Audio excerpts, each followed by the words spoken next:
네, 안녕하세요. 토목 엔지니어 열정입니다. 주간 토목 소식 2024년 1월 4일자 시작하겠습니다.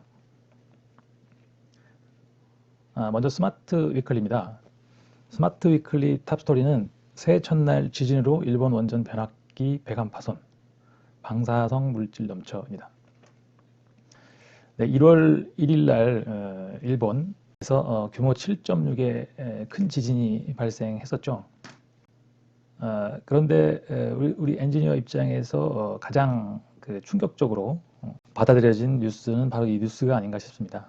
원전 변압기 배관이 파손되고 방사성 물질이 넘쳤다는 뉴스입니다.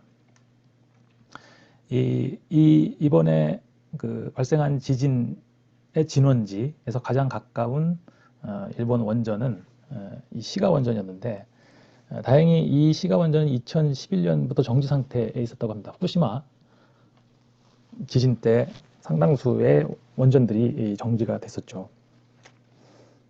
요 개념도를 좀 보면, 이게 이제 변압기입니다. 이게 지금 결국은 운전을 하려면 전기가 필요한데, 전기를 공급하는 과정에서 전압을 조정하겠죠. 변압기의 이런 방식이 이런 기름을 쓰나 봐요. 변압하는 과정에서 당연히 열이 발생을 하겠죠. 그래서 그것을 식히는데 기름을 쓰는 모양입니다. 그런데 이게 배관이 파손돼서 그 기름이 많이 누출됐다는 얘기죠. 누출량이 3,600리터, 1호기, 2호기가 있는데 비슷한 것 같아요. 그러니까 동일하게 둘 다 1호기, 2호기의 변압기가 모두 문제가 생겨서 기름이 유출됐다는 얘기는 뭔가 하자가 있었을 가능성이 높죠. 설계 지진력보다 큰 지진력이 온 것인지, 안 그러면 설계 지진력 정도가 왔는데 문제가 생긴 거, 그건 좀 조사를 해봐야 알 수 있겠죠. 자, 그 다음에 또 문제는 뭐냐면 1, 2호기 사용 후 핵연료 저장기, 이게 이제 가동이 됐었던 원전이니까 당연히 사용 후 핵연료를 수조에 저장했었겠죠. 사용하고 난 핵연료도 계속 핵반응이 일어나잖아요. 그래서 그거를 통제하기 위해서 보통 이제 수조에 넣어놓고 관리를 하는데, 그 사용 후 핵연료 저장조니까 이제 수조조에 있는 방사성 물질이 넘쳤다. 이 얘기는 뭐냐면 이제 이게 출렁거렸고, 지진하면 당연히 출렁거리겠죠. 출렁거린 그 결과 때문에 이제 넘쳤다는 얘기겠죠. 자, 그래서 수조가 우리 토목 하시는 분들 많이 설계를 하겠지만, 이렇게 어떤 지상이 됐든 지하에 됐든 이렇게 물 수조 개념이 있겠죠. 근데 이게 지진이 일어나면 이게 이렇게 출렁거리겠죠. 이렇게 물의 양은 변하지 않은 상태에서 이렇게 출렁거리겠죠. 이렇게 위로, 이쪽으로 출렁거렸다가 또 반대쪽으로도 이렇게 올라가. 슬러싱이라고 하죠. 슬러싱. 출렁출렁 하다 이게 이제 넘친 거죠. 그죠? 그래서 아무튼 그 출렁거린 효과 때문에 이게 넘쳐서, 그게 많이 넘치진 않은 것 같아요. 이것도 마찬가지로 설계상의 문제가 있었는지 모르겠지만 1, 2호기 공이 각각 95리터, 326리터가 넘쳤다는 얘기죠. 다만 넘쳐 흐른 방사성 물질과 관련해 호쿠리쿠 전력은 회사겠죠. 전력회사. 일본은 사기업들이 원전을 많이 운영하고 있죠. 외부의 방사능 영향은 없다. 그러니까 발전소 안에서 통제가 됐다. 건물 밖으로 나가진 않았다라는 설명인데, 다행히 2011년 이후 장기간 운전이 정지된 상태였다는 거고, 후쿠시마 원전 폭발 사고 후 시가 원전 지역에 활선단층이 있을 가능성이 학계로부터 제기되면서 운전을 정지한 것인데, 다만 호쿠리쿠 전력은 학계의 우려에도 불구하고 활선 단층이 아니다 라며 일본 원자력 규제위원회에 계속 끊임없이 재가동을 위한 안전심사를 신청해 왔다는 얘기고, 2023년 3월에 요미우리 신문 보도를 보면 일본 원자력 규제위원회도 부진의 단층은 활성 단층이 아니라고 인정했다는 얘기죠. 그러니까 이게 하마터면 이게 다시 작동이 될 뻔했었다는 얘기인데, 이 부진의 단층이 활성 단층이냐 아니냐의 문제는 아닌 거죠. 사실상 가까운 지역에 활성 단층이 있으면 위험한 거죠, 완전히. 아무튼 어떤 문구나 이런 법칙, 매뉴얼 이런 거에는 부진의 활성 단층이 있으면 안 된다, 이런 문구가 있었을지도 모르죠. 하지만 지진의 영향이라는 게 부지 내에만 영향을 미치는 건 아니잖아요. 부지 밖의 활성 단층도 거기에서 큰 지진이 일어나면 당연히 원전에 큰 영향이 그렇죠. 지금 1월 1일 날 이 지진이 일어났고 지금 현재 어떤 뉴스들이 나오고 있냐면 어, 이 지역, 그러니까 이 시가 원전 근처에 있는 방사선 측정기들이 모두 먹통이 됐다. 그런 현상은 후쿠시마 원전 때도 그런 현상이 있었다고 그랬거든요. 그래서 지금 현재 상당히 긴장을 하고 있다고 하는데 당연히 일본 당국에서는 원전들의 문제는 없다라고 발표를 하긴 했다고 합니다. 아무튼 이 원전이 문제가 없는지 이런 것들은 조금 더 시간이 지나야 밝혀질 것 같습니다. 자, 탑스토리였고요. 그 다음에 학회 소식입니다. 학회 소식은 첫 번째가 신임 회장의 인사한 말입니다. 올해 56대 대한토목학회 회장은 정춘기 회장이죠. 서울대학교 교수시고 지방공학 전공이시죠. 자, 그 다음에 학회 소식 두 번째 소식은 1월호 2024년 1호로가 발행됐다는 소식입니다.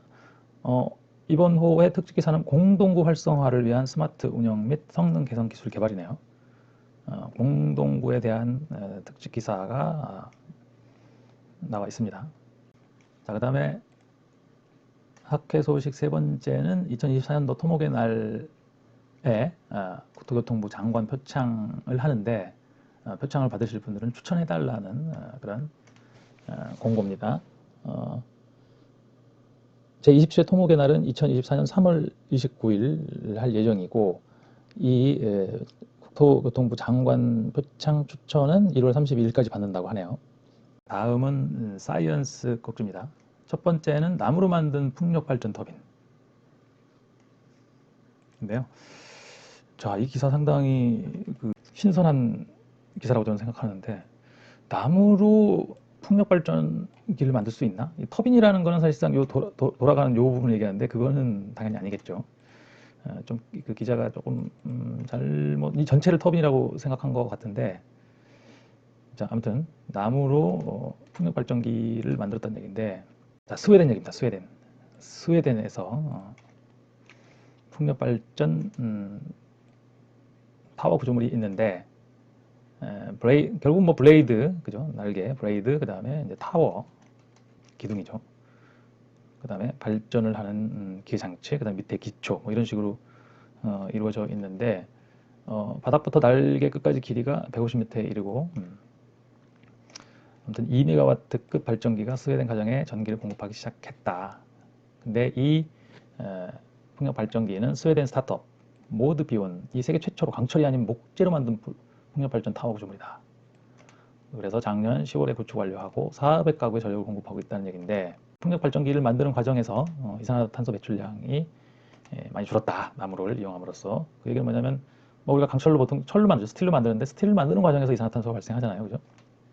그 얘기를 하는 거죠. 그래서 나무 원재료를 이용했다라는 얘기인데 나무는 강철에 비해 가볍다.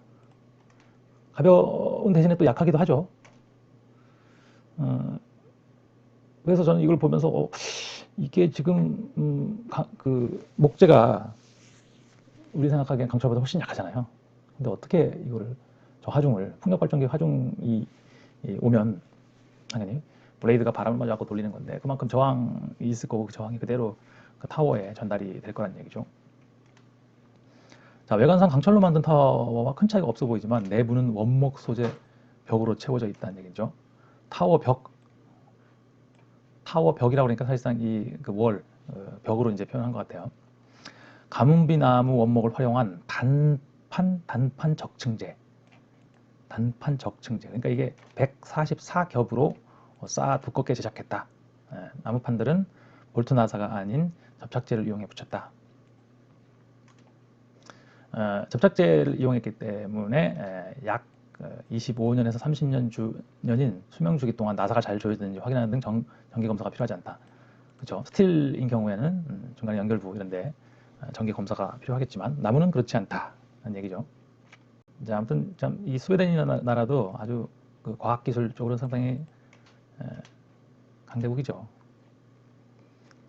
자, 그래서 여기 이제 용광로를 돌리고 이런 과정에서 이산화탄소가 많이 발생해서 나무를 이용하면 이산화탄소의 발생을 좀 줄일 수 있다라는 얘기죠.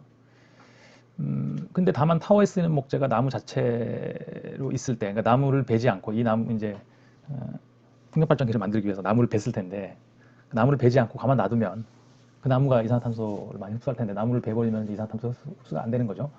그런 지적도 있다는 얘기죠. 자, 그래서 이 그 스타트업은 10년 내 풍력 발전 터빈 타워 10%는 나무 목재로. 제가 보기엔 타워죠, 타워, 그죠? 타워만 나무 목재인 것 같아요, 그죠? 블레이드나 이런 것들까지 다 나무 목재는 아닌 것 같죠. 블레이드는 모양이 형성을 하기가 나무로는 쉽지가 않고 타워는 아까 그 적층 뭐라 그랬죠? LVL 이런 방법을 이용해서 더 강화를 시킨 거겠죠. 뭐 저렇게 긴 나무를 통 원목으로 쓸 수는 없는 거고 당연히 얇은 얇게 만든 나무를 적층을 해서 모양을 만든 것으로 보여집니다. 자, 이렇게까지 그 탄소를 그러니까 스틸을 이용하지 않고 나무로 풍력 발전기 타워를 만들려고 하는 그런 그 정도까지 해가지고 탄소를 줄이려고 하고 있다는 것 자체가 상당히 놀랍고 이게 실제로 뭐 사업이 진행돼서 설치까지 됐다는 게 우리가 생각하는 이 국내에서의 그런 생각과는 많이 다른 것 같아요. 탄소에 대한 탄소 저감 의지에 대한 접근하는 차원이 많이 다른 것 같다는 그런 생각을 해봤습니다. 그 다음 사이언스 두 번째 꼭지는요. 네, 후쿠시마 지진, 그러니까 동일본 대지진이죠. 2011년에 이 지진이 발생했었는데 최근에 해저, 그러니까 진앙지 근처에서 이제 해저 탐사를 해봤더니 단층 절벽이 생겨 있었다. 라는 얘기입니다. 그러니까 우리가 지진이라는 거는 특히 그 일본 태평양판하고 그 일본이 있는 게 이제 우리가 유라시아판이라고 보통은 하죠. 그래서 일본이 이렇게 있으면 이쪽 여기 태평양이잖아요. 그래서 이쪽이 태평양판, 이쪽이 유라시아판. 아닌데 얘가 아마 이쪽으로 들어갈 거예요, 그죠? 이렇게 얘가 태평양판이 유라시아판 밑으로 이렇게 들어가는 걸로 알려져 있죠. 근데 여기 이렇게 들어가는 과정에서 단차가 그죠? 단차가 발견됐다. 여기 가보니 뭐 수심이 아마 뭐 7,500m인가 나왔었죠. 해저 7,500m, 야, 해저 7,500m까지 뭐 장비를 보내가지고 이걸 촬영을 했다는 얘기인데 절벽이 보였는데 그 절벽의 높이가 26m, 건물 7, 8층 정도로 단층이 생겨 있었다는 얘기죠. 그러니까 이런 단층이 생길 정도로 지각이 움직였기 때문에 엄청나게 큰 쓰나미가 발생했고 그게 후쿠시마 원전을 덮쳤던 거죠. 그 다음에 세 번째 사이언스는 빌 게이츠도 꽂혔다. 꿈의 에너지 7조 쏟아진 이유. 요거는 뭐 빌 게이츠뿐만 아니라 좀 과학에 대해서 어느 정도 관심 있는 사람들은 다 생각하는 그 이야기입니다. 꿈의 에너지. 핵융합이죠, 핵융합. 그렇죠? 핵융합 기술. 인간이 100년간 꿈꿔온 핵융합 기술. 당연히 핵분열, 원자력 발전 이런 건 핵분열을 이용하는 건데 핵 분열은 아까 사용 후 핵 연료 얘기도 나왔었죠. 필연적으로 그 고준위 핵 폐기물이 나오는데 핵융합은 그렇지 않죠. 핵융합은 청정한 그런 에너지죠. 자, 지구에 인공태양을 만들어 에너지 문제를 해결할 수 있다라고 해서 전 세계에서 지금 다 여기에 투자를 하고 있죠. 자, 그런데 여기서 AI 얘기가 나옵니다. 핵융합과 AI가 무슨 관계가 있지? 라고 봤는데 이 AI가 통제를 한다는 거예요. AI로 사실상 이 핵융합을 하기 위해서는 엄청난 에너지를 투여해갖고 융합을 시켜야 되는 거죠. 그래서 그걸 관리하기가 상당히 힘들다는 얘기죠. 그게 얼마를 지속했느냐 그걸 가지고 지금 전 세계가 경쟁을 하고 있는데 근데 이게 수십 년, 짧게는 수십 년, 길게는 수백 년이 필요한 시행착오 트라이 앤 에러죠. 그러니까 이렇게 해보니까 이렇게 되고 저렇게 해보니까 저렇게 하고 이거를 인간이 그것을 계속 해보는 게 아니라 AI가 그죠? AI가 그것을 통제를 하고 실제로 AI가 학습을 해서 핵융합 장치를 통제를 하는 방법을 연구를 하고 있다는 얘기죠. 자, 이런 곳에까지 AI 기술이 적용이 되고 있는 상황입니다. 결국 AI 기술이라는 것은 우리가 예전에 프로그래밍을 했잖아요. 근데 프로그래밍을 하려면 알고리즘을 만들어야 되는데 그 알고리즘을 어떻게 만드느냐가 상당히 어려운 거잖아요. 그죠? 논리적으로. 이럴 땐 이렇게 하고 저럴 땐 저렇게 하고 뭐 이런 그런 것들을 그 알고리즘이 무지하게 복잡할 텐데 그런 거 없이 그냥 데이터만 주면은 그죠? AI 기술이 무서운 게 데이터만 주면 그대로 자기가 알고리즘을 만드는 거죠. 근데 아마 이렇게 만들어진 걸 알고리즘이라고 부르잖아요. 알고리즘은 인간이 만들어내는 논리적인 그런 거고 이거는 그냥 그 웨이트 팩터들만 있는 거죠.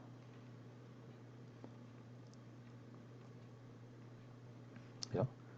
우리가 LLM이라고 하는 언어 모델에 상당히 열광하고 있지만 실제로는 우리 사람들의 많은 영향을 미치는 건 이런 과학기술 분야에 적용되는 이런 AI 기술인 것 같아요. 얼마 전에 구글 딥마인드가 뭐 인간이 하면 800년도 더 걸리는 그런 과정을 AI 기술로 해서 뭐 지구상에 없는 뭐 몇십만 개, 38만 개인가요? 새로운 물질을 찾아냈다고 이렇게 보도된 적이 있었죠. 과학기술계의 AI 기술의 적용은 상당히 큰 혁신적인 것들을 만들어내는 걸로 보이죠. 자, 그 다음에 건설 관련 뉴스입니다. 역대 최대 재정 조기 집행 상반기 성장이 이끈다. 재정 조기 집행입니다. 성장이 이끈다고 하지만 상반기 성장이 이끄는 거죠. 항상 이 얘기는 항상 이제 경기를 부양하기 위해서 이제 정부가 돈을 많이 풀면은 경기가 부양되긴 하죠. 그래서 항상 해마다 나왔던 얘기지만 올해 상반기 예산 배정률 75%. 그러니까 1월부터 6월까지의 예산 집행을 전체 예산의 75%를 1월부터 6월까지 상반기에 모두 집행하겠다는 얘기인데 그게 역대 최대 수준이라는 얘기예요. 1년의 예산 집행액이 최대 수준이 아니라 상반기에 지출하려고 하는 그 집행률, 조기 집행률이 사상 최대 금액이라는 얘기죠. 예산 총계, 예상 배정 비율. 그러니까 그래서 75%다. 뭐 역대 최대 수준은 아닌 것 같은데 그죠? 2023년에도 비슷했네요. 75%를 상반기에 배정하겠다. 뉴스입니다. 그다음에 두 번째는 올해부터 달라지는 건설 분야 정책 제도입니다. 자, 종합심사 낙찰제의 BIM 역량 평가 신설. 종합심사 낙찰제 말도 많고 탈도 많죠. 아무튼 거기에 BIM 역량 평가를 추가하겠다. 그런 얘기죠. 그 다음에 시공 능력 평가를 개선하겠다.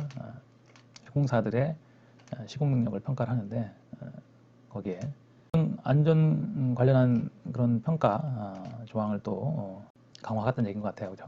건설 기술 안전 교육 강화. 요건 지난 그 스마트 위클에서 한번 다뤘었죠. 그러니까 건설 기술인들이 이제 주기적으로 교육을 받는데 그때 안전 관련 교육을 또 받아야 되고 그다음에 또 BIM 교육까지 의무화 하겠다라고 했었죠. 그다음에 시설물 유지관리업 폐지. 요거는 이제 전문건설 업종 중에 시설물 유지관리업이라는 게 있었는데 이게 이제 폐지하기로 또 했었었죠. 그래서 요게 이제 폐지가 된다. 이게 그 논란이 많았었던 거는 시설물 유지관리업은 이제 그 공사를 하는 업체들인데 그 공사를 하는 업체가 안전 점검을 할 수가 있었거든요. 안전 진단 말고 안전 점검. 그래서 결국은 그게 없어지고 시공업체인데 안전점검을 할 수 있는 거냐 뭐 논란이 있었죠. 그래서 안전점검 전문기관이 이제 신설되네요. 이게 좀 문제죠. 안전점검하고 안전진단하고 같은 업무인 거죠. 실제로는 이제 구조물이 안전하냐를 보려고 그러면 공학적 지식이 필요한데, 그죠? 이 시공업체는 사실상 초급 기술자만 보유해도 설립이 가능하거든요. 그래서 안전점검이 엔지니어링 업무에 속하는데 시공업체가 하면 안 된다. 뭐 이런 것 때문에 지금 폐지가 되는 건데 안전점검 전문기관이 또 신설이 되나 봐요. 안전진단 전문기관이 안전점검을 하면 될 것 같은데 아무튼 두 개의 레벨이 다르다 보니까 그러니까 수준이 다르다 보니까 안전점검은 되게 쉬운 걸로 보고 안전진단은 어려운 거니까 확보해야 될 엔지니어의 수준 뭐 이런 것들 등급 이런 것들을 아마 다르게 해서 안전점검 전문기관을 또 신설해서 계속 할 수 있게 해준 것 같습니다. 무사망사고 업체 벌점 경감. 뭐 채찍만 있고 잘한 업체한테는 아무런 보상이 주어지지 않는다. 뭐 그래가지고 만드는 모양입니다. 기술형 입찰 서류 감소. 이것도 스마트이클에서 한번 다뤘었던 것 같은데, 그죠? 턴키, 대안, 뭐 기술형 입찰 이런 데에 성과물의 양 이런 것들을 좀 줄여주겠다. 그런 얘기죠. 그 다음에 건설근로자 전자카드제 확대. 그래서 공공공사는 50억 이상 건설공사. 그래서 1억 원 이상 건설공사로 이제 확 늘리는 거죠. 옛날에 50억이 넘어야지 이걸 적용했는데 1억 원 이상 건설공사로. 그다음 민간도 100억 원 이상에서 50억 원 이상 건설공사로 확대 시행한다는 얘기네요. 건설 세 번째 소식입니다. 올해 건설업 평균 임금 작년보다 6% 상승. 기능 인력 수요형이다. 기능 인력들의 임금이 많이 올라서 전체적으로 건설업 평균 임금이 이제 올랐다는 얘기죠. 이게 사실상 우리가 그 봉사비 산출할 때 이제 그 인건비를 넣잖아요. 노임 이런 걸 넣는데 그때 적용하는 건설업 임금이 발표가 되죠. 항상. 그래서 전년 동기 6% 정도 상승한 27만 원. 27만 원 생각보다 세죠, 그죠? 27만 원으로 찍게 됐다. 그래서 대한건설업회가 1월 2일 날 2024년 상반기 적용 건설업 임금 실태조사 결과를 발표했다는 얘기입니다. 그래서 뭐 비계공, 뭐 형틀목공, 천리분공 이런 식으로 콘크리트공 조적조적 이렇게 하고 다 대부분 다 20만 원이 훌쩍 넘고 20만 원 후반대네요. 뭐 기능 인력들이 워낙 부족하고 그러다 보니까 뭐 이런 이 노임은 계속 올라갈 게 거의 확실하겠죠. 자, 그 다음에 3점에서 14점 감리업체 벌점 높인 서울교통공사 법원 취소야. 자, 이 얘기는 계속 나오고 있어요. 이 재판은 공사 구간에서 콘크리트가 들뜨고 자재에 기포가 발생하는 등 하자가 발견됐고, 그래서 그 감리 업체를 불실 시공을 초래했다는 이유 때문에 이제 벌점을 주라고 한 거죠. A사와 B사에 총 23점의 벌점을 부과하라 하는 걸로 통보를 했고, 벌점심의위원회가 일부 벌점 항목을 감경하거나 미부과 조치로 변경하여 벌점을 3점으로 낮췄네요. 자, 그런데 감사위원회에서 왜 3점이냐, 너무 적다. 그래서 교통공사에다가 더 줘라, 약간 이런 식으로 요구해서 공사가 벌점을 다시 13점으로 높인 거죠. 이미 벌점심의위원회가 3점으로 낮춰졌는데. 그랬더니 이제 그 엔지니어링 회사들이 소송을 했고, 그 소송의 재판 결과가 야, 3점 줬다가 14점 주면 이게 신뢰 보호의 원칙을 위반했다. 이랬다 저랬다 했다는 얘기죠. 행정기관의 처분이. 자, 그 다음에 이제 글로벌 뉴스입니다. 글로벌 뉴스 첫 번째는 유로 터널이죠. 영국과 프랑스를 연결하는 해저 터널이죠. 해저 터널이 물에 잠겼다는 얘기입니다. 자, 여기는 이제 원인이 밝혀져서 이제 이렇게 아마 그 안전 관리라니까 아마 소방 관련이겠죠. 그죠? 그 파이프가 터져서 물이 나왔고 그 물로 인해서 이게 지금 궤도가 완전히 잠겨버린 거죠. 그래서 운행이 완전 중단된 그런 사고가 있었습니다. 이 뉴스 보고 좀 깜짝 놀랐었는데 다행히 어디서 지하수가 됐던 해수가 됐던 그런 물이 외부에서 들어온 게 아니라 내부에 있는 그런 파이프가 터져서 생긴 사고였다고 합니다. 아무튼 이게 운행이 중단되면서 큰 혼란을 겪었다는 얘기죠. 자, 그 다음은 글로벌 뉴스 두 번째는 뉴 터보 라운드어바웃. 자, 라운드어바웃 우리나라에서도 많이 적용하고 있는 교차로 방속이죠. 회전교차로인데, 자, 여기 모양이 이제 이렇게 되게 독특하죠. 그래서 이거가 지금 새롭게 적용이 되고 있는 모양입니다. 개선을 한 회전교차로의 방법인데, 이거 그래서 제가 한번 찾아봤어요. 그래서 이렇게 유튜브에 요거는 지금 페더럴 하이웨이 어드미니스트레이션이거든요. 그러니까 뭐 우리나라 말하자면 도로공사 정도 되는 거죠. 그래서 이런 홍보 영상 자료를 만들었습니다. 터보 라운드어바웃. 그러니까 우리가 기존의 라운드어바웃은 이렇게 생겼었는데 이렇게 개선을 하려고 한다는 얘기죠. 자, 요 차이가 뭐냐면 이제 이 영상에도 나오는데 이게 지금 차선이 이렇게 두 개씩이잖아요, 그죠? 두 개씩이고 이런 게 지금 그냥 선만 그려져 있는 거죠. 차이가 얘와 얘가 얘는 이렇게 선들만 그려져 있어서 얘가 이렇게 여기를 막 변경하는 과정에서 진입 차량과 회전 차량들이 또 진출하려는 차량들이 서로 엉켜서 사고가 나는 경우가 많이 있었나 봐요. 그래서 이렇게 지금 바꾸려고 하는 겁니다. 그래서 자, 우회전하려는 차는 이렇게 해서 그냥 나가고, 그죠? 또 여기 그러니까 직진하려는 차는 그냥 이렇게 해서 2차선을 타고 2호차선을 타고 가면 직진이죠. 그 다음에 이쪽 차선으로 들어가도 상관없습니다. 이렇게 해갖고 이렇게 해갖고 직진을 해도 되고요. 그래서 이게 보니까 진출 내가 어디로 나갈 거냐를 미리 정하고 이쪽 차선을 탈 건지 이쪽 차선을 탈 것인지 정하는 게 되게 중요하더라고요. 그래서 예를 들어서 여기서 좌회전할 차량이에요. 그러면은 여기로 들어가면 좌회전을 못 해요. 예전에는 이제 이렇게 와갖고 좌회전하는 차량들이 여기로 오다가 돌다가 이렇게 해서 이렇게 좌회전을 하려고 시도하는 과정에서 여기 들어오는 차량과 뭐 이렇게 물론 뭐 들어오는 차량이 기다려야 되는 거죠. 회전 차량이 우선이잖아요, 그죠? 얘는 아예 차선을 분리한 거예요. 여기 지금 이렇게 여기 턱이 있습니다. 턱이 있어서 이 차선을 바꾸지 못해요. 차선 개념이 아니라 아예 물리적으로 그냥 차단해 버리는 거예요. 그래서 이렇게 좌회전하려면 미리 이 차선으로 들어가야 되는 거예요. 여기로 들어가면 좌회전 안 됩니다. 여기로 들어와서 좌회전하려면 여기서부터 이렇게 들어와서 이렇게 해서 여기로 나가라 이렇게 되는 거죠. 이런 식으로. 근데 제가 이거 가만히 보니까 유턴은 안 되더라고요. 유턴도 가능한가? 자, 여기서 좌회전하는 걸로 들어와서 이렇게, 그죠? 가다가 유턴도 가능하겠네요. 이렇게 하고요. 이렇게 마찬가지로 좌회전하는 차선으로 일단 들어가면 이렇게 안 되나? 얘는 안 되네요. 이걸 나가버려야 되네. 여기는 되는데 이렇게 들어와서 이렇게 유턴이 되는 것과 안 되는 것이 있네요, 그죠? 여기는 지금 이쪽 방향으로 유턴이 되는 거죠. 이렇게 해서 이렇게 나가면 되니까. 그러니까 요 꺾은 놈이 아까 여기 날개가 4개처럼 돼 있었거든요, 그죠? 얘는 되는 건가요? 그래서 유턴을 하려면 여기서 들어가서 바깥쪽으로 돌다가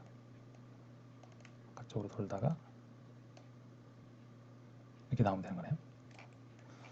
아무튼 이게 지금 이렇게 진입점에서의 이 차단 이런 게 지금 4개가 있고 2개가 있는 부분이 있죠. 그죠? 얘는 4개인데 얘는 지금 설명이 2개죠. 이렇게 여기도 또 설치할 수도 있고 그런 것 같습니다. 자, 아무튼 뭐 별거 없을 것 같은데도 이런 걸 또 개선하려고 뭔가 아이디어를 냈다는 거죠. 자, 그래서 칼트란스에서 캘리포니아 이제 DOT 교통국인가요? 칼트란스가 아마 캘리포니아 교통국 뭐 이런 걸 겁니다. 아마. 그래서 이런 홍보 영상도 라운드오버 설명하는 영상도 올라와 있더라고요. 자, 새로운 형태의 회전 교차를 얘기했고요. 그 다음에 세 번째입니다. 콘크리트 에너지 스토리지. 이게 뭔 얘기지? 콘크리트에다가 에너지 스토리지 하나? 제목이 되게 재밌죠. 그래서 이걸 찾아봤는데 이건 건물이에요. 여기에 뭘 에너지를 어떻게 축적한다는 거지? 스토리지 한다는 거지? 되게 신기하죠. 그래서 제가 찾아봤습니다. 자, 영상을 잠깐 한번 같이 보실까요? 저게 무슨 에너지 스토리지 장치야? 우리가 흔히 생각하면 에너지는 뭐 여기 무슨 화학물질을 뭐 이렇게 했나 그랬는데 자, 상당히 재밌는 전기가 들어오죠. 자, 여기 이제 풍력발전 단지가 있어요. 풍력발전이나 태양광의 문제가 뭐냐면 간헐적이라는 얘기죠. 자, 이겁니다. 이걸 들어 올려요. 그죠? 우리가 전기를 만들어서 바로 쓰는 게 아니라 전기를 저장한다는 얘기는 지금 현재 2차 전지는 화학 반응을 이용하잖아요. 화학적으로 그걸 이용하다가 나중에 이제 전기를 꺼내서 쓰는 건데 얘는 중력을 이용합니다. 그래비티 에너지 스토리지예요. 그러니까 태양광이나 풍력 발전이 지속적으로 똑같은 전기량이 나오지 않으니까 그거를 저장했다가 이제 쓴다는 얘기인데 예를 들어서 태양광 같은 경우에는 밤에는 발전이 안 되잖아요, 그죠? 낮에 만든 전기를 이거 태양광이네요, 그죠? 태양광. 낮에 만든 전기로 얘를 다 들어올리는 거죠. 그래서 필요할 때 다 올라가 있죠, 지금. 필요할 때 떨어뜨려서 중력을 이용해서, 그죠? 밤에 지금, 그죠? 밤에 발전이 안 되는데 아까 낮에 만들어놨던 전기를 이용해서 밤에 전기를 쫙 바꿔내버린다. 설명 자료가 있네요. 자, 에너지를 어떻게 저장할 것이냐가 지금 인류가 해결해야 될 문제 중에 상당히 중요한 문제로 나와 있고 배터리 예, 사업이 전망이 좋은 사업으로 지금 인식이 되고 있는데 이게 지금 어떻게 보면은 그죠? 어떻게 보면은 그 양수발전소 개념하고 똑같은데 양수발전소는 물을 이용하니까 상당히 규모가 커졌는데 아무튼 에너지 밀도로 보면 물보다 얘가 무겁죠. 똑같이 그래비티를 이용하는 건데 그 쟤는 상당히 무겁게 만들면 만들수록 효율이 좋아지겠죠. 그러니까 효율이 좋아진다는 게 뭐 그죠. 좁은 면적을 이용하고 그죠. 에너지 밀도라고 하죠. 그렇게 가능할 것 같습니다. 무거운 걸 할수록 무거우면 무거운 걸 할수록 그 중력 당연히 끌어올릴 때보다 떨어뜨릴 때의 에너지 발생량이 당연히 줄겠죠. 뭐 그게 똑같거나 많아진다 그러면 말이 안 되는 걸 거고 단지 시간 차를 극복하기 위해서 이런 저장을 하는 거잖아요. 자, 그 다음에 최신 소식을 한 번씩 읽어보시면 될 것 같고요. 자문위원 뭐 이런 모집을 하고 있습니다. 그 다음에 핫클립입니다. 세 개인데 첫 번째 거는 이제 그 레일로드 크로싱 워크. 이게 프랙티컬 엔지니어링이라는 채널인데 How Railroad Crossing Work. 철도에 이제 크로싱 하는 그 것에 대한 교차로부터 시작해서 뭐 이렇게 뭐 이런 것들이 설명이 되어 있습니다. 한 번씩 보시면 재밌을 것 같고요. 자, 그 다음은 이제 국토교통부에서 올린 영상인데 GTX-A 수서에서 동탄까지 개통을 올해 3월에 한다고 했죠. 그 설명입니다.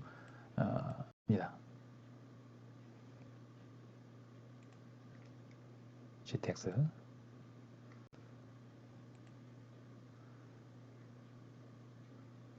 그래서 GTX-A뿐만 아니라 뭐 다른 GTX 노선에 대한 설명도 있고요.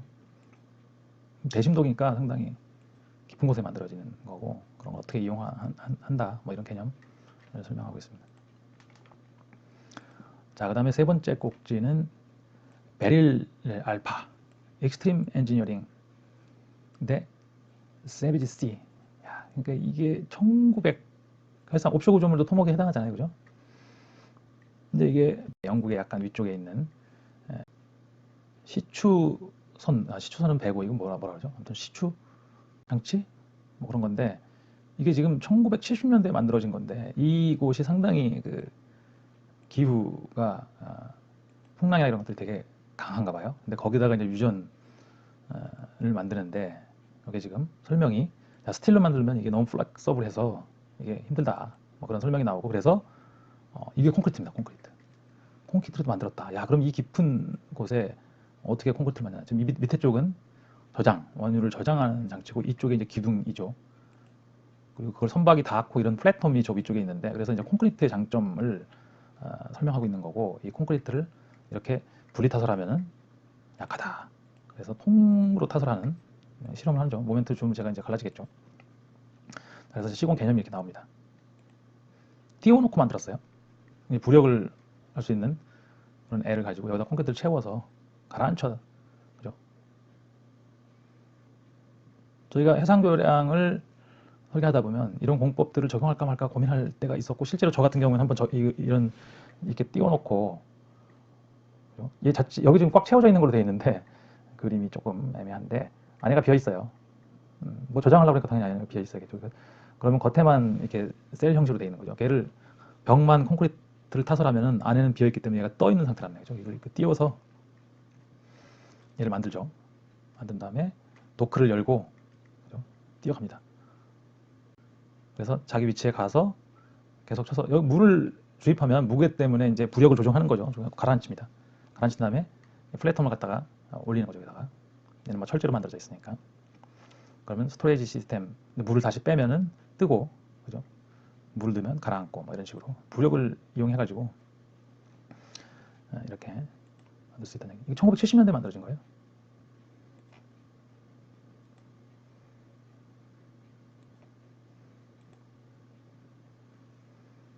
자, 그런 설명입니다. 옵쇼 구조물도 뭐 토목의 영역이니까. 요게 지금 아마 노르웨이 엔지니어들이 이걸 했다라는 말이 있는데 노르웨이가 생각보다 1970년 노르웨이엔 엔지니어즈 유즈 디스 테크닉 그죠? 노르웨이가 상당히 북유럽 국가, 사실상 북유럽 국가들이 상당히 기술 강대국들이 많죠. 노르웨이도 마찬가지로 상당히 엔지니어링 쪽에서 강한 나라 중에 하나입니다. 자, 이렇게 해서 1월 4일자 스마트 위클리 마치도록 하겠습니다. 네, 이어서 제가 트위터에 올린 소식들을 읽도록 하겠습니다. 저는 이게 참 그 건물이나 이런 걸 독특하게 짓는 걸 별로 이렇게 좋아하진 않는 것 같은데, 이제 이게 제가 그래서 멘트를, 이게 좋아 보이나? 예술 작품도 아니고 매일 보는 건데, 그러니까 불안정해 보인다. 라고 제가 멘트를 썼는데, 이게 뭐, 현상공모나 이런 거, 현상공모? 그쵸. 그 건축물은 그 디자이너들을 초청해가지고 이렇게 현상공모를 하는 경우가 많은데, 도미니크 페로? 저는 이게 디자인 사대주의라고 감히 얘기합니다. 그러니까 외국 사람들이 하는 게 다 좋은 게 아닌데, 르 메르디앙 호텔 부지에 이제 개발 계획이 됐고, 저런 모양의 이제 건물을 이제 아마 지어지나 봐요. 그죠? 상당히 그러니까 불안정하다는 표현을 저는 쓰는데, 인간이 많이 봐오던 것이 아니면, 그죠? 불안해할 수도 있거든요. 인간은 환경을 항상 생각하고 그러기 때문에 유전자에 그런 게 있는 거죠. 익숙한 것들에 대해서. 근데 약간 건물이 이렇게 뭐 경사진면이 있다 그런 게 이렇게 썩 좋아 보이진 않거든요. 자, 그 다음은 테슬라 얘기입니다. 생각처럼 안 되네. 테슬라 사이버 트럭 결국 들려온 안타까운 소식. 약간 이렇게 어그로성 제목을 뽑았는데, 물론 이제 사이버 트럭이 이게 외골격을 갖고 이게 그러니까 스틸을 쓰지 않고 스테인리스로 얘를 이렇게 만들거든요. 외골격 안에 프레임이 없다는 얘기죠. 프레임이 있으면 그 프레임을 하고 이제 그 표면에 있는 그런 뭐라 그러나요? 아무튼 그런 걸 용접하고 이런 부분들이 필요한데, 얘는 지금 그게 아니라 이렇게 외골격을 써가지고 만들었는데, 그 만드는 게 상당히 힘들다는 얘기도 있는데, 그래서 저는 그 얘기인가 하고 이렇게 봤더니 이번엔 또 배터리 문제입니다. 배터리. 결국 뭐 전기차는 배터리가 생명이죠, 그죠?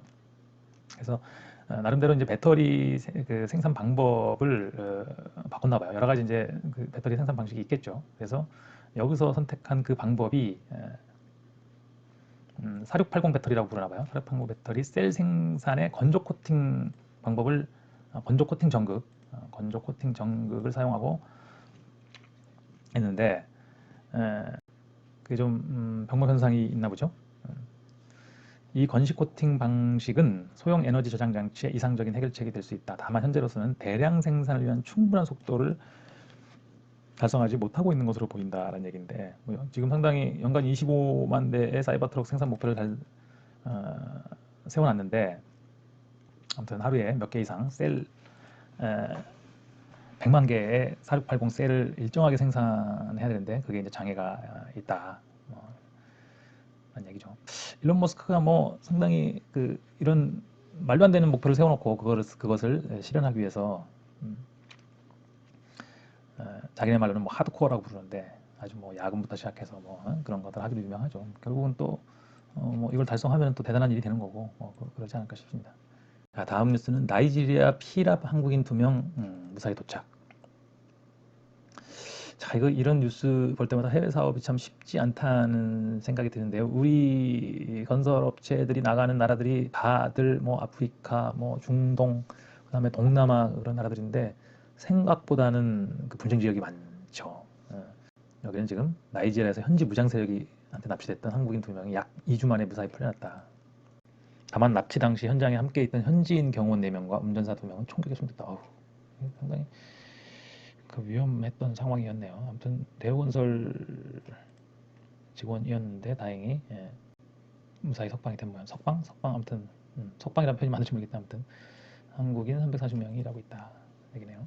이런 뉴스를 보면 예전에 70년대에 중동에서 나가서 일했던 선배님들 무용담이 가끔 생각나는데, 뭐 현장 근처에서 미사일이 날라와서 박격포탄이 뭐 아무튼 그런 폭발물이 날라와서 터지고 막 이런 상황, 그런 거 얘기 들으면 상당히 좀 위험하다는 생각이 드는데, 그런 걸 무용담으로 얘기하는 건 다행히 큰 문제가 없었으니까 무용담으로 얘기하는 거겠지만, 여기만 해도 지금 벌써 총격전으로 경호원 4명과 운전사 2명이 총격에서 끔찍한 사고였네요. 네, 그 다음 뉴스는 GTX-C 이제 터널 뚫릴 일만 남았다. 국토부가 실시 계획을 승인했다는 얘기죠. 자, 그래서 뭐 여기 보면은 상록수, 그래서 이렇게 연결되기도 하고, 밑에가 병점이죠. 병점 수원 있고요. 그다음에 위에 벽정, 의정부 지나서 덕정, 이렇게. 그러니까 지금 서울을 남서쪽에서 북동쪽으로 이렇게 통과하는 이렇게 라인이고, 지금 GTX-A가 이제 이쪽이죠. 남동 쪽에서 북서쪽으로, 그죠? 일산 뭐 이렇게 가는 거니까, 동탄에서 이렇게 하고 일산 가는 거니까. 그 다음에 또 우이신설 연장선도 출시 계획 승인이 됐다는 얘기죠.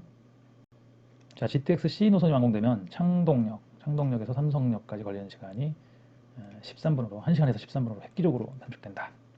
도봉구 경제에 도움이 될 것이다. 라고 도봉구 관계자가 얘기했네요. 그 다음에 도봉구 수건 사업이었던 우이 방학 경전철, 아까 저기죠.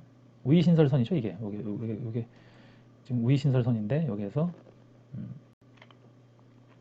이렇게 방학역에서 우이 솔밭공원역 이렇게 연결하는 연장 노선을 또 이 방학 경전철 사업의 속도를 내고 있다. 턴키 방식을 요청했다라는 얘기네요. 빠르면 2024년 하반기에, 늦어도 2025년 상반기에 착공을 목표로 추진 중이다.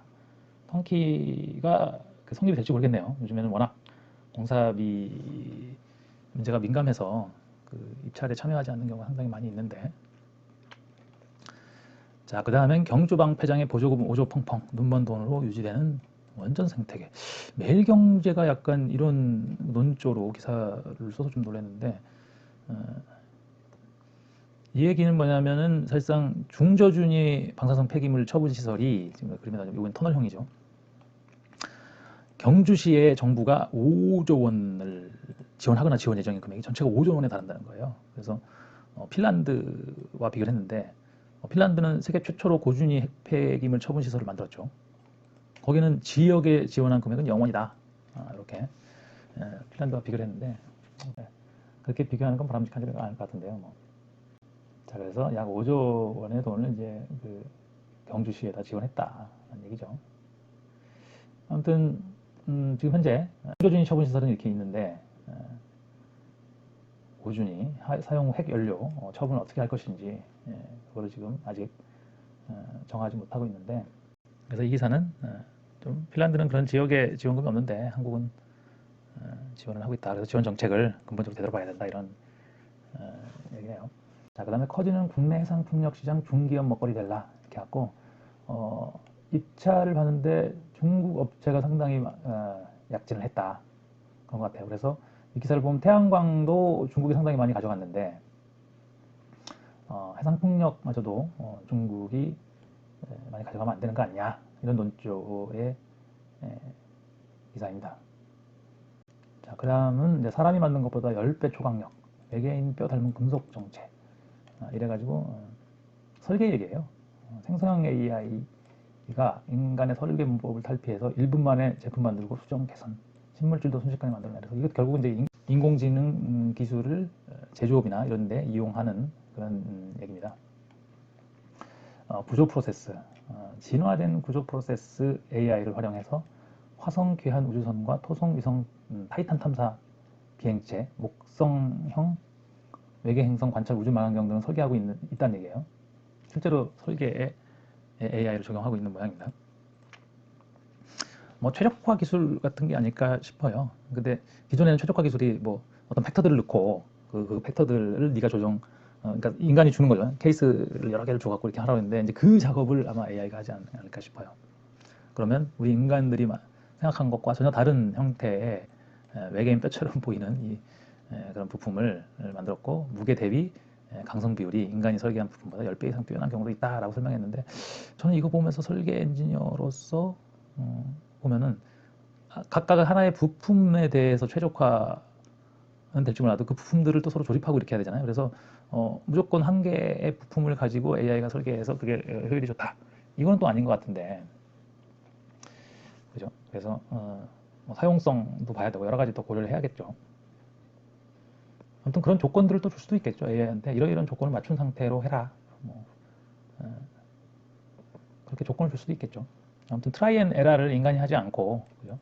컴퓨터가 시뮬레이션 하면서 스스로 바꿔가면서 해본다는 게 중요한 거겠죠. 사람 대신에 AI가 일을 하는 개념이 되겠죠.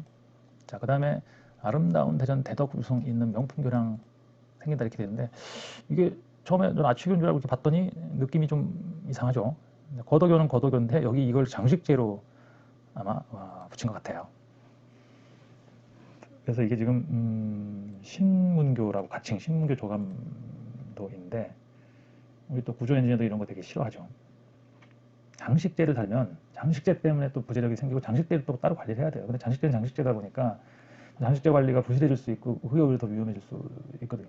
그러니까 이게 아마 뭐 턴키나 대한 뭐 이런 걸로 입찰된 것 같은데 장식제를 하는 경우는 이걸 아치기로 했을 때는 공사비가 꽤 나가겠죠. 스틸로 해야 되고 뭐 그런 공사비가 올라가니까 아마 이 조감도상으로 봤을 때는 이게 콘크리트 거덕이 단순한 콘크리트 거덕이고 밑에 이렇게 곡선이 있는 거덕이 같은데 그게 훨씬 더 공사비가 적죠. 그걸만 하면 너무 밋밋하니까 아마 이것도 강제일 거 아니에요, 그죠?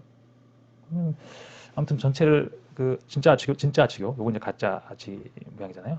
진짜 아치교를 만들려면 여기 이 부분은 3경관을 적어도 스틸로 해야 되니까 공사비가 꽤 올라가겠죠. 그래서 뭐 이런 형태로 장식제를 단 걸로 보입니다. 자, 이렇게 해서 이번 주 주간 토목 소식은 모두 마치도록 하겠습니다. 감사합니다.